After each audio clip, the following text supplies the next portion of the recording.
Shalom, shalom, shalom, peuple de Dieu. Shalom, Église du Christ. Shalom, corps du Christ. Shalom, Église de la Sainte Doctrine, de partout où vous vous retrouvez dans le monde. Me voici une seconde fois de plus devant vous pour parler de la suite de mon expérience que j'ai connue avec le Seigneur depuis 2012. Et cette expérience est une exception. Cette expérience est une grâce si particulière que j'ai reçue du Seigneur. Je ne l'ai pas méritée. Ce n'était ni par mes efforts que je suis parvenu à atteindre cette grâce ou cette faveur que le Seigneur m'a donnée. C'est juste par son amour qu'il a permis que je puisse connaître cette expérience et que je vienne la partager avec vous. C'est un témoignage très fort, très puissant, capable de guérir, d'aider, de bénir, d'ouvrir même les portes qui étaient fermées devant les enfants de Dieu. Lorsque vous allez découvrir certaines vérités, ignorées pendant plusieurs années, certaines vérités que les gens ont rejetées et apparemment ils trouvaient que c'était une bonne vie, mais alors que devant le Seigneur, ce n'était pas une bonne vie. À travers ces témoignages, Dieu a voulu que nous puissions interpeller son Église, qui est l'épouse même du Christ, de se préparer à la rencontre de son époux. Il ne faut pas être comme les 5 vierges folles, mais il faut être comme les 5 vierges sages, qui étaient tous en train d'attendre, ou elles étaient toutes en train d'attendre l'arrivée de l'époux, mais 5 avaient la révélation de comprendre et de se préparer à la rencontre de l'époux. Et les 5 autres étaient moins sages, c'est-à-dire folles, et elles n'ont pas pu se préparer pour la rencontre de l'époux. Elles ont raté de voir l'époux pas loin de la salle de noces, mais c'était devant la porte de la salle de noces.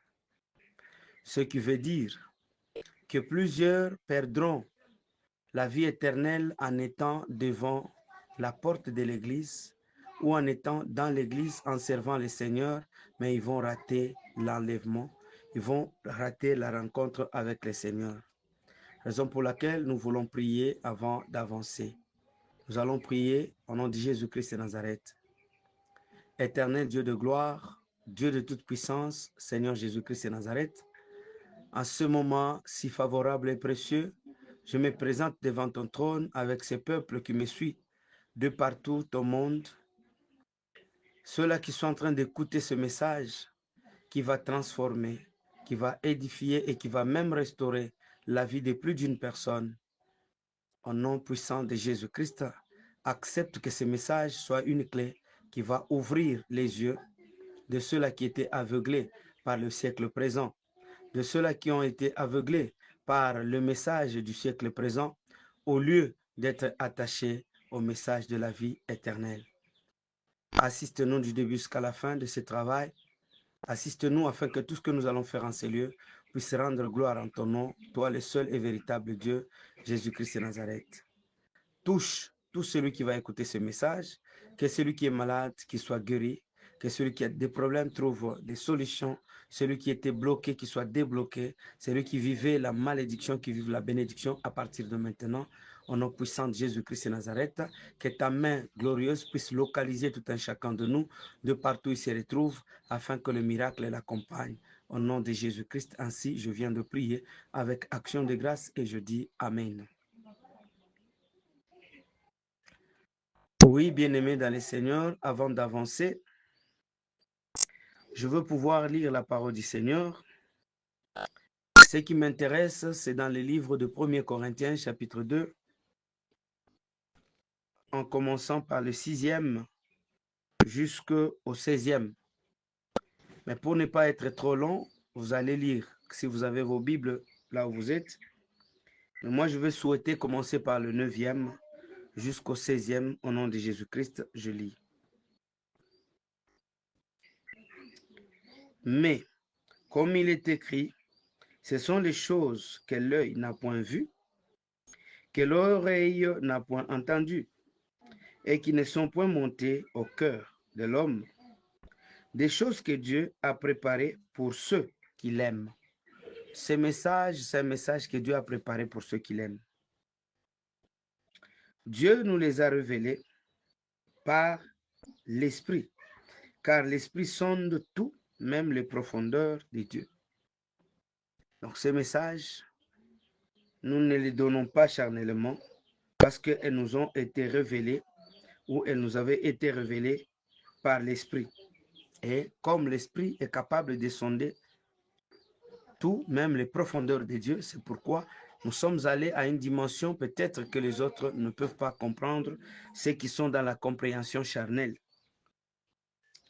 11e verset, il dit, « Qui donc parmi les hommes connaît les choses de l'homme, si ce n'est l'esprit de l'homme qui est en lui? De même, personne ne connaît les choses de Dieu, si ce n'est l'esprit de Dieu. » Donc, pour connaître ces choses, vous devez être animé par l'esprit de Dieu. Et tous ceux-là qui sont animés par l'esprit humain, l'esprit de l'homme, ils ne peuvent jamais comprendre ces messages. 12. Or, nous n'avons pas reçu l'esprit du monde, mais l'esprit qui vient de Dieu, afin que nous connaissions les choses que Dieu nous a données par sa grâce. C'est par sa grâce que nous transmettons ce message, parce qu'il nous a été révélé par l'esprit. 13. Et nous en parlons, non avec des discours qu'enseigne la sagesse humaine,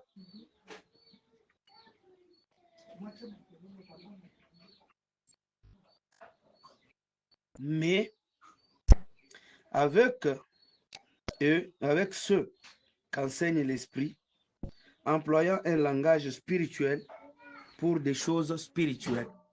Donc, ce langage que nous utilisons dans ces enseignements, dans ces témoignages, c'est un langage spirituel qui ne peut être compris que par les gens qui sont spirituels. 14. Mais l'homme naturel n'accepte pas des choses de l'Esprit de Dieu, car elles sont une folie pour lui. C'est pourquoi ce message n'est pas donné pour tout le monde. Il y a de ceux-là qui le comprendront spirituellement et de ceux-là qui vont le comprendre d'une manière naturelle ou charnelle, afin de comparer ou de faire ce qu'eux veulent. Dans ces enseignements, dans ces témoignages, j'aimerais que chacun arrive à comprendre que c'est un langage de Dieu qui ne peut être compris que par des personnes qui sont spirituelles. Les élus, les choisis de Dieu. Je continue en disant, car elles sont une folie pour lui, et il ne peut les connaître parce que c'est spirituellement qu'on les juge. Donc, il n'y a que quelqu'un qui est spirituel qui peut juger et comprendre ces témoignages et ces enseignements que nous sommes en train de donner. L'homme spirituel, au contraire, juge de tout. Et il n'est lui-même jugé par personne.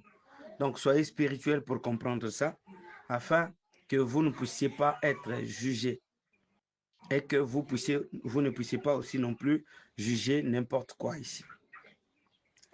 16. Car qui a connu la pensée du Seigneur pour l'instruire? Or, nous avons la pensée de Christ.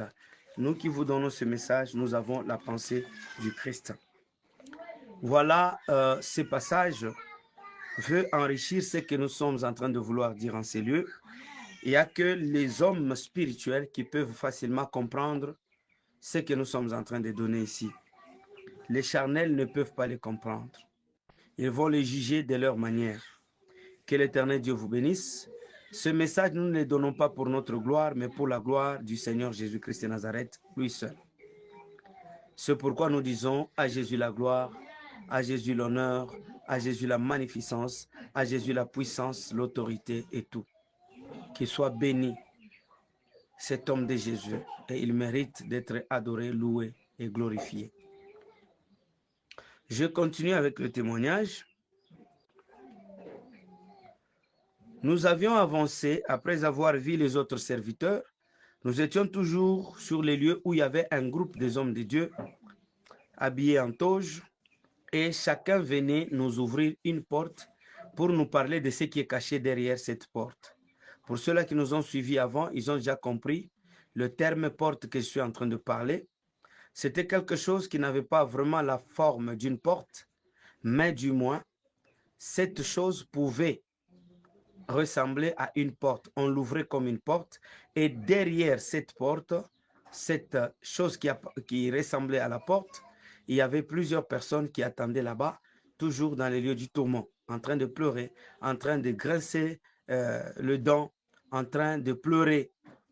Maintenant, quand nous sommes arrivés, cet homme nous a suivis, il a ouvert la porte et nous sommes entrés. Nous avons vu de l'autre côté un bon nombre de gens. Et ce bon nombre de gens étaient là. Je lui ai posé la question de savoir pourquoi il était là et pourquoi tous ces gens-là étaient derrière cette porte. Il m'a dit, homme de Dieu, moi le problème, j'avais de garde du corps pendant que j'étais en train de prêcher. Pour me voir, il fallait prendre le rendez-vous, il fallait des audiences. Et si je remarquais que votre requête ne m'intéresse en rien, c'est-à-dire vous n'avez pas d'argent pour que je vous reçoive, je ne recevais personne. Donc, pour lui, il ne pouvait pas recevoir quelqu'un qui n'avait pas d'argent, quelqu'un qui n'avait pas de moyens. Il ne recevait que ceux-là qui pouvaient lui faire des enveloppes, lui donner de l'argent et lui mettre à l'aise.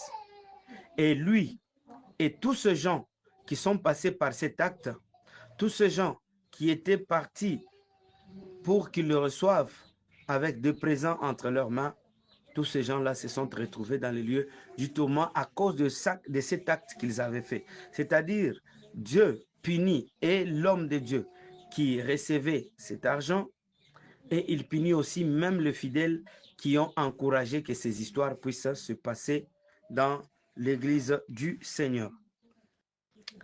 Après, nous sommes sortis de cette porte, nous avons avancé. Nous avons trouvé un autre homme de Dieu qui est sorti du lot, du groupe des autres, pour venir se joindre à nous. Et lorsque cet homme de Dieu est venu, il nous a dit ceci: moi, si je me suis retrouvé ici, dans le lieu du tourment, c'est parce que j'avais accepté d'être vénéré, honoré par les hommes à la place de Dieu. J'étais comme un Dieu à ces gens-là. Je pose la question, comment? Explique-moi, homme de Dieu. Il me dit, moi, pour entrer dans le culte, je n'entrais pas au début du culte. J'étais assis dans mon bureau, bien que je peux arriver au bureau avant, je suis dans mon bureau en train d'attendre. Lorsque l'heure de la prédication va arriver, un protocole viendra m'informer pour que je puisse aller entrer dans la salle. Et celui qui a la modération, celui qui est en train de présider la réunion ou l'assemblée, il va commencer à m'éventer, à parler de mes qualités. Et sous les ovations de l'église, sous les acclamations de membres de l'église, j'entrais et tout le monde était debout en train de me recevoir comme un président de la République, comme quelqu'un qui mérite de l'honneur. Voilà pourquoi je me suis retrouvé dans ces lieux du tourment, parce que j'avais pris la place de Dieu. Nous sommes sortis de là, nous avons trouvé un autre serviteur de Dieu. Lui aussi nous dit, s'il est là-bas, c'est juste parce que quand il était en train de prêcher, il y avait de ses fidèles qui venaient l'essuyer la sueur. Il y avait de ceux-là qui venaient essuyer ses chaussures. bien qu'ils ne peuvent pas être sales, mais quelqu'un vient, il commence à essuyer. À cause de ça, je me suis retrouvé dans les lieux du tourment. Après, nous sommes sortis. Nous avons rencontré un autre homme de Dieu. Il nous dit, si lui, il est là-bas, c'est juste parce que lui, quand il entre, ou bien quand le fidèle voulait le saluer quand il arrive quelque part, chacun devait fléchir et lui les toucher par les épaules en déclarant des paroles sur eux.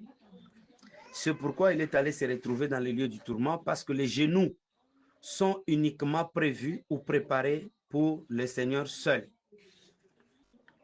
Si nous demandons à Shadrach, Meshach et Abednego, ces trois vaillants hommes vont nous confirmer cela, car ils étaient à Babylone, là où, dans le royaume de Médès et de Perse, là où le roi avait exigé qu'on puisse fléchir devant des statuettes. Et devant la statue, la grande statue érigée dans le pays qui mesurait presque 6 mètres et plus. Et maintenant, quand tout le monde s'agenouillait, Shadrach, Meshach, Abednego avait dit, nos genoux ne peuvent fléchir que devant Elohim, notre Créateur. Donc, les genoux, ce n'est pas à fléchir devant un pasteur, devant un prophète, devant un archibishop ou devant quelqu'un qui veut se faire voir que lui a tout, il a toute la capacité. Et qu'est-ce qu'ils se disent? Un serviteur mérite une double honneur. Cette double honneur va t'amener en enfer, mon bien-aimé. Change si tu avais ce caractère, change si tu avais cette vie. Que Jésus-Christ vous bénisse. À Jésus la gloire, à Jésus l'honneur, à Jésus la puissance, à Jésus la magnificence.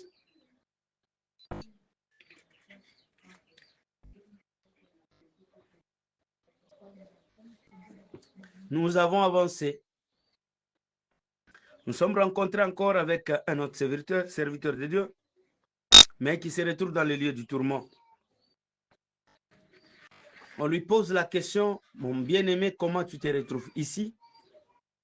Il me dit, si moi je suis ici, c'est parce que j'avais accepté que lorsque le chantre pouvait commencer à louer Dieu dans l'église, il devrait commencer à m'éventer, à me citer dans leur cantique. Ce qu'on appelle vulgairement dans notre pays, la RDC, Mabanga. Donc, il voulait que Baboua Kilakaye, Mabanga, qu'on puisse lui jeter de pierres. Ce n'est pas de pierres, cailloux qu'on peut donner, mais c'est lorsqu'on est en train de vanter quelqu'un dans un cantique, dans une chanson. Et c'est par là que j'avais pris l'exemple un peu typique d'un frère que j'aime bien, d'un frère que j'ai toujours aimé, mais à cause de ses actes, vraiment, j'ai eu de la réticence. Et je me suis retrouvé que je ne pouvais plus continuer à écouter ces chansons parce qu'il y avait cet élément-là qui arrivait. Je veux donner un exemple juste pour ce frère parce que je l'aime bien. C'est notre bien-aimé frère Mardoché Kachala qui pouvait chanter dans ses cantiques Nzambe ya avec Mukuna akosaka jamais. Nzambe ya Papa Kancha akosaka jamais. Nzambe ya Jean-Marie Chibungu akosaka jamais. Par exemple, c'est juste vouloir être vanté, être vénéré, être honoré, être publicité, chercher à être vanté dans des cantiques. Voilà, à cause de cela, plusieurs serviteurs de Dieu se sont retrouvés dans le lieu du tourment parce qu'on était en train de leur jeter des jetons, mabanga. Si aujourd'hui, le musicien profane, en chantant, ils sont obligés de citer les noms des gens, est-ce que nous aussi, dans le Seigneur, sommes-nous obligés de citer les noms des gens, de citer les noms des pasteurs, de glorifier les pasteurs dans nos cantiques? Est-ce que cela est permis? Parce que dans l'Église, seul un seul nom mérite d'être élevé, seul un seul nom mérite d'être loué, seul un seul nom mérite d'être exalté. Seul le nom de Jésus-Christ. Donc, dans le cantique, Nous ne sommes pas censés élever le nom de nos pasteurs, bien que leur Dieu peut faire des miracles, mais nous ne sommes pas censés parvenir à le vanter ou à les louer.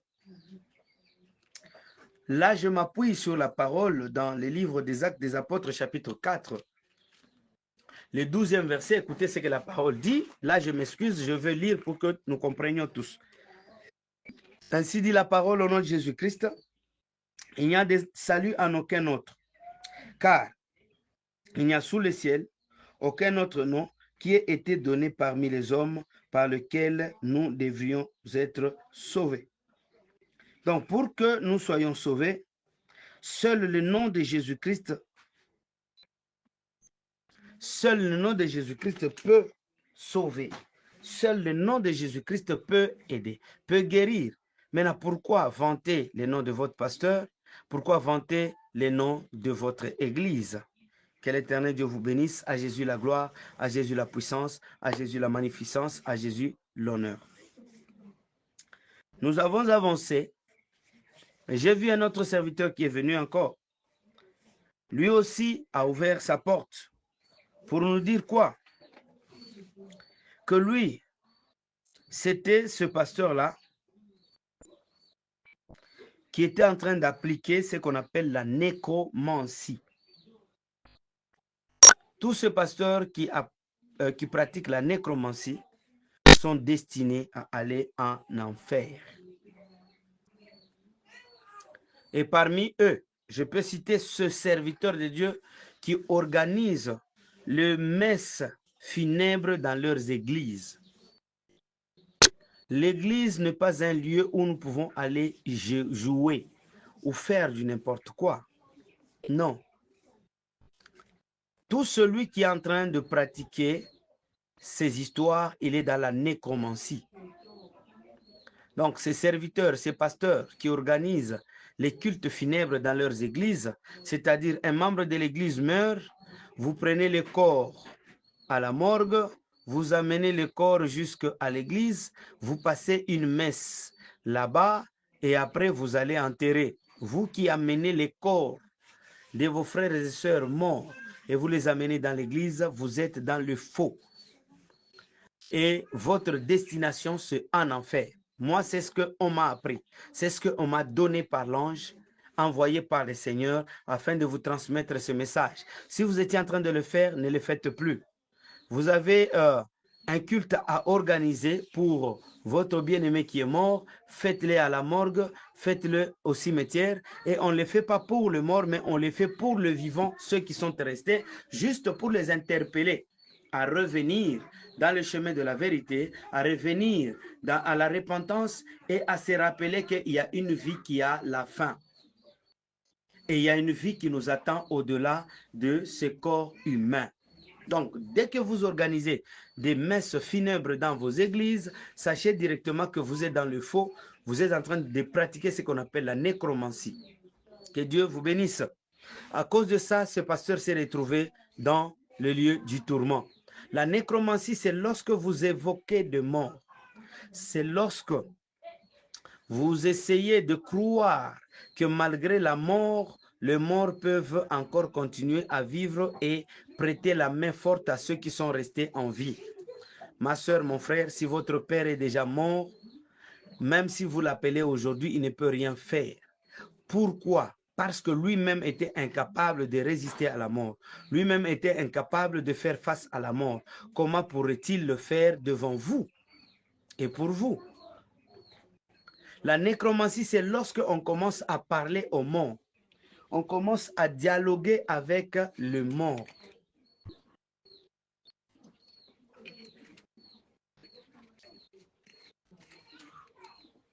À Jésus la gloire, à Jésus la puissance, à Jésus-Christ la magnificence. Que Jésus-Christ soit loué, qu'il soit adoré pour des siècles de siècles. Il le mérite parce qu'il est Dieu. Nous sommes sortis, nous avons trouvé un autre pasteur, un autre serviteur de Dieu. Il nous dit, lui, s'il se retrouve dans le lieu du tourment, c'est juste parce qu'il était en train de pratiquer la bestialité. Et quand je parle de la bestialité, je suis en train de voir les serviteurs qui sont en train de coucher avec des animaux. Vous voyez qu'il aime bien son chien. Il est avec son chien de partout, ou sa chienne. De partout où il est, il se promène avec, mais alors que la nuit, si c'est un homme, cette chienne est pour lui une femme. Et si c'est un homme, et si c'est une femme plutôt, ce chien est pour lui un mari. Et c'est comme ça que ça se passe.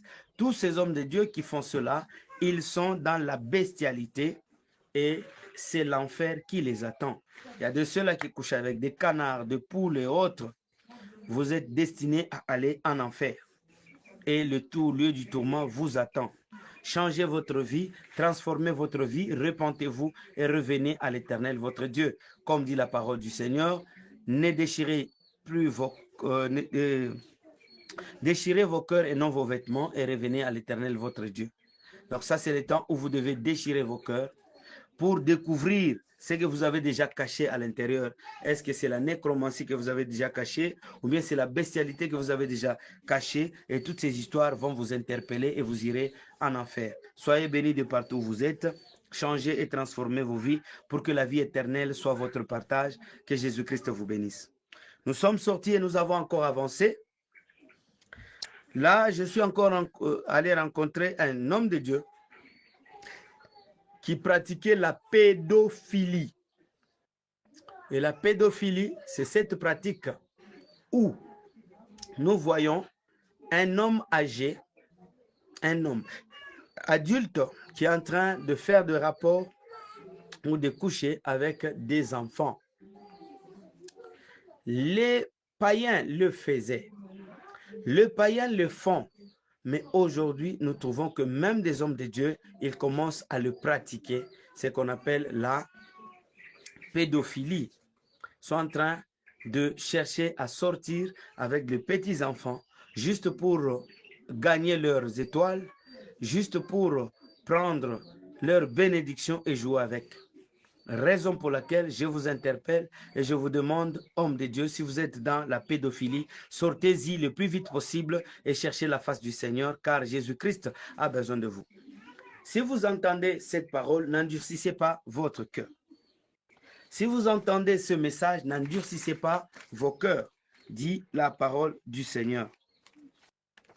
Bien-aimé, si tu endurcis ton cœur en écoutant cette parole, sache que l'enfer est à ta portée. L'enfer est avec toi. Et l'enfer t'attend. Que Jésus-Christ vous bénisse. Et que Jésus-Christ continue à vous garder et à vous protéger. Vous êtes une bénédiction.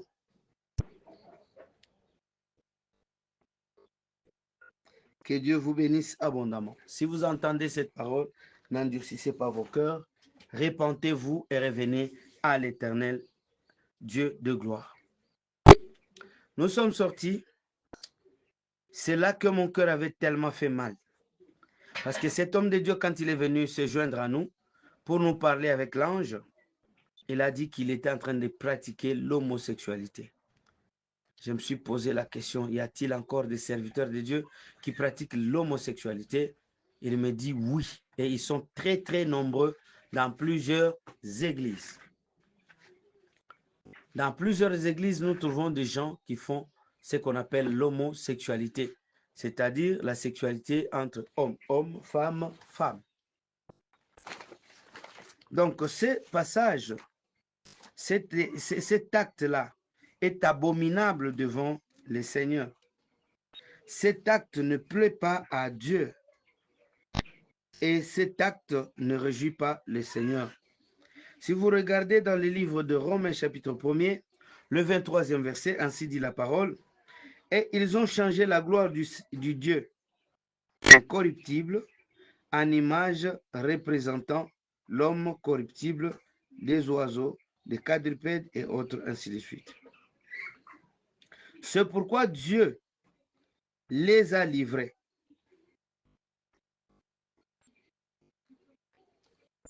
à l'impureté selon les convoitises de leur cœur.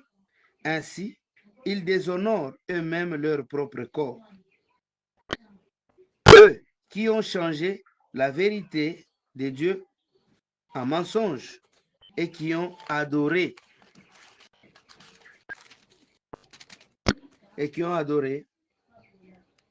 et servi des créatures au lieu du Créateur qui est béni éternellement. C'est pourquoi Dieu les a livrés à des passions infâmes, car leurs femmes ont changé l'usage naturel en celui qui est contre nature. Leurs femmes ont changé l'image naturelle en celui qui est contre nature. C'est-à-dire, ce qui est contre nature, c'est aller faire l'amour, aller faire une relation sexuelle qui n'est pas selon la nature. C'est par exemple la fellation que je veux parler avec un serviteur de Dieu vers la fin là-bas, hein, avec l'homosexualité, avec tout ce que les gens font. Donc Dieu n'est pas content de toutes ces histoires. Après cet homosexuel, nous sommes arrivés à trouver un homme de Dieu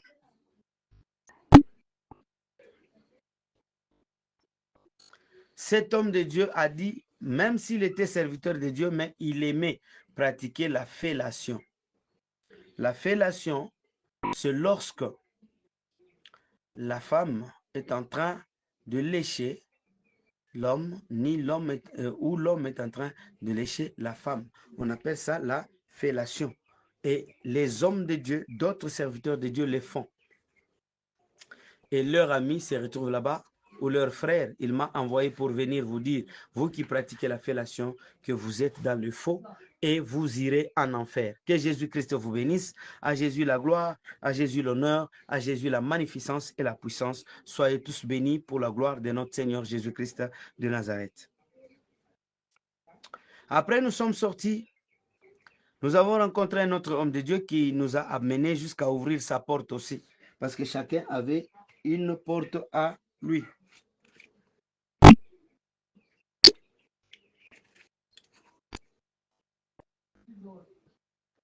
Quand nous avons vu cet homme de Dieu, il nous dit, venez me suivre. Nous l'avons suivi, il a ouvert la porte. Nous avons trouvé un très bon nombre de gens, beaucoup de personnes. Et nous lui avons posé la question, mais que font tous ces gens ici? Il me dit ceci, que s'il se retrouve dans ça, c'est juste parce que lui faisait l'œuvre de Dieu avec négligence. Je répète bien, il faisait l'œuvre de Dieu avec négligence. Tous ceux-là qui servent Dieu, après avoir compris qu'ils ont été appelés par Dieu,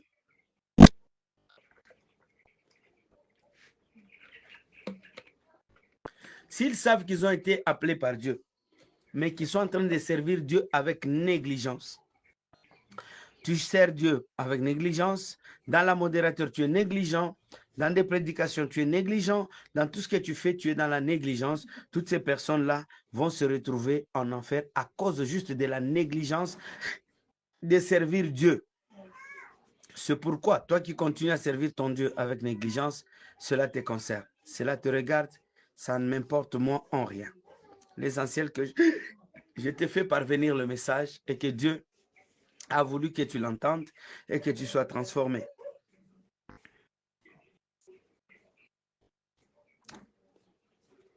Quand il a fermé la porte, nous sommes sortis. Nous avons rencontré encore un autre homme de Dieu qui est sorti toujours du lot des autres. Il s'est précipité vers nous pour nous dire, quand nous l'avons posé des questions, il dit, lui, s'il se retrouve là-bas, c'est juste parce qu'il avait fait des faux baptêmes. Quel ces faux baptêmes? C'est lorsqu'il a fait l'aspersion, c'est-à-dire déverser de l'eau sur la tête de quelqu'un, et il dit que c'est ça le baptême. La plupart sont ceux-là qui sont dans notre église, l'église mère, qu'on appelle toujours l'église mère. Ils sont là-bas, et ces gens-là sont passés par ce qu'on appelle le baptême par immersion, et tous ces gens vont se retrouver dans les lieux du tourment, c'est-à-dire en enfer.